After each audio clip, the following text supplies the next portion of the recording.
Welcome back, dear students.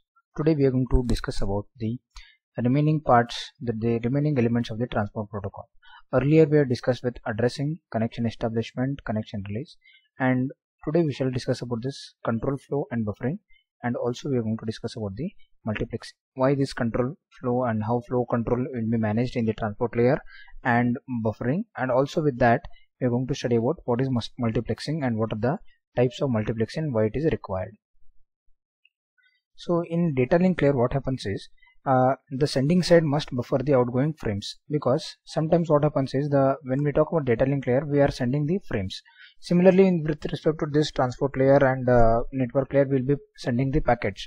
So it is all with respect to the packet delivery. Sometimes what happens is if the packets are lost or if the frames are lost, we should the sending side, like here we can say it as a host one as a sending side, should maintain the packets or the frames for the retransmission purpose. Similarly in network layer also we should have a memory space, or we can say a buffer is required, so that if the packets are lost or if they are damaged in the subnet, we should do the retransmission. For that is the reason we require this buffering, and this is how the transport layer maintains the flow control.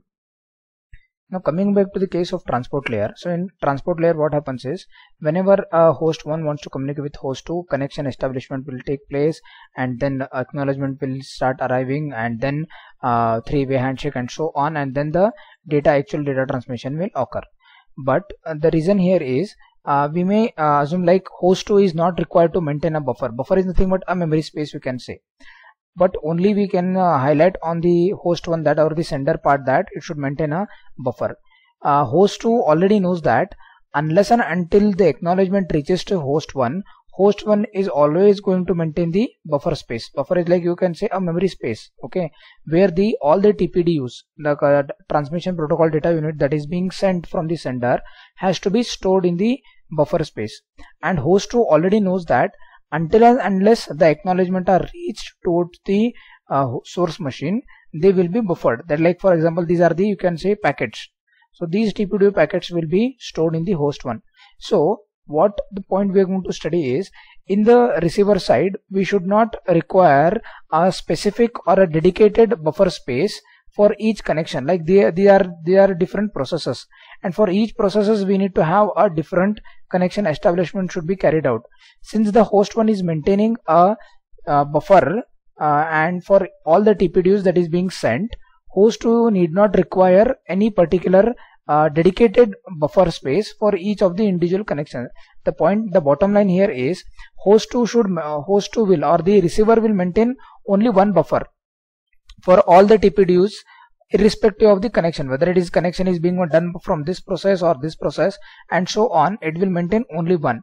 It is just to avoid the it is just to use best memory utilization, because if it maintains many buffer space for all this, the buffer space can be wasted, or the memory can be wasted, because it is not used all the time. And also the receiver very well knows that whenever a host sends the packet, until and unless the packet is reached to the host 1, the host 1 will maintain or has to maintain the packets. Because if the for example, if the host 2 is using, the connection is of like connectionless service, all the packets will be following the different routes and many subnets will come. So we are not guaranteed about the connection. So for that reason, if the packets are lost during the transmission or in the subnet, host 1 has to retransmit it. So the host 2 is very well know that unless and until my acknowledgement is being reached to the host 1, host 1 is anyway maintaining all the packets in its buffer space. So for the host 2, it is not much required to maintain a special buffer space or the memory space for each of the individual connection. So it can make like not dedicated specific buffers to specific connection are needed in the host 2.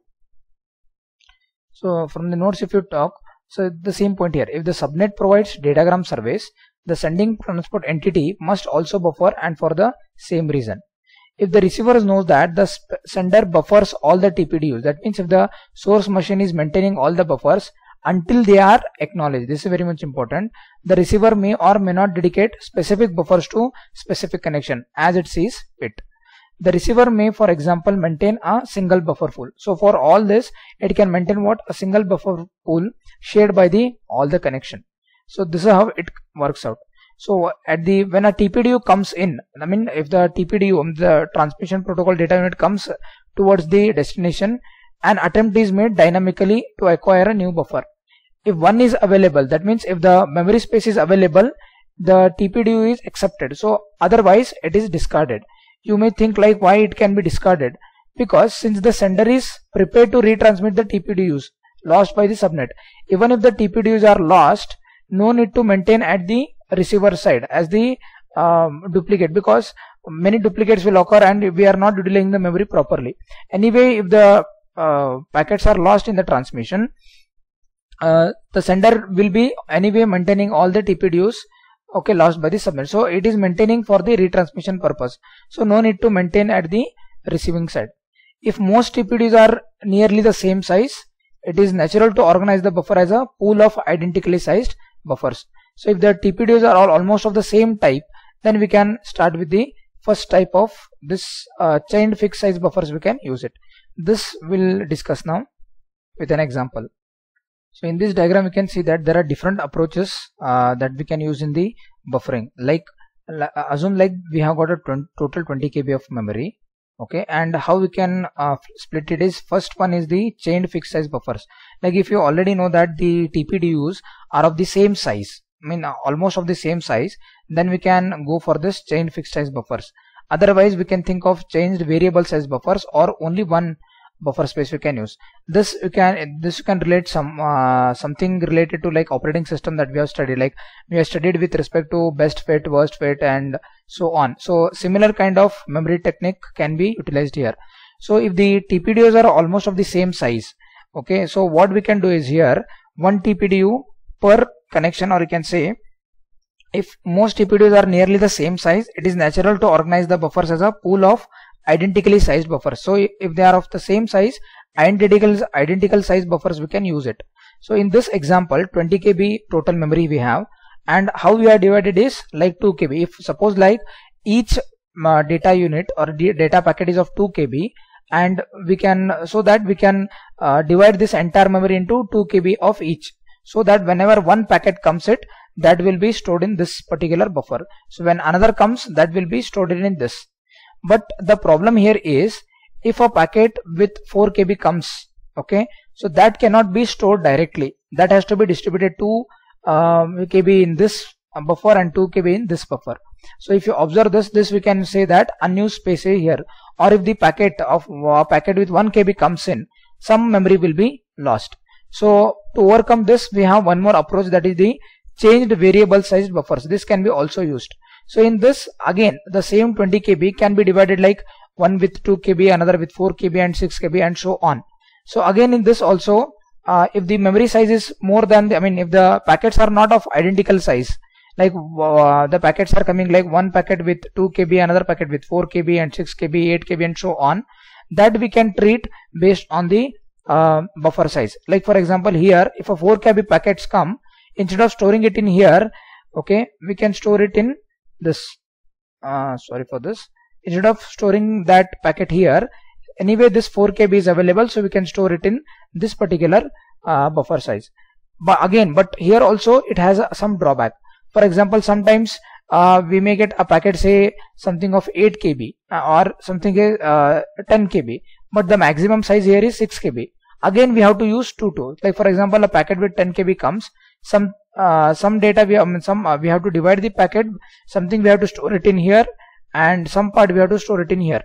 This also suffers from the, I mean this is also not a proper, or you can say this also has some drawback in it. So to overcome this all, we can have one more last one, is the one large circular buffer. That means entire memory itself will be considered as one big buffer. Okay, so in this what we can, it is like a variable length as and when the packet comes. So in this, a third possibility is to dedicate a single large circular buffer. This is like a circular queue. Okay, so as and when the packet comes in, that will be stored, and whenever the acknowledgement is being sent back to the receiver, and once it gets the acknowledgement, that time this packets can be thrown out, I mean operations we can use, like a queue operation, whatever we can use, circular queue, those operations can be implemented here. So this is what is with respect to the flow control and buffering. From the exam point of view, they may ask what is the flow control and buffering, how the transport layer maintains this. This also is the part of transport layer entities and the transport elements of transport layer protocol. So in the third one, it is best way of utilizing the memory. But here also the unused space can be used, like we had this external fragmentation and internal fragmentation concept. Same thing will be applied it here also. Thank you.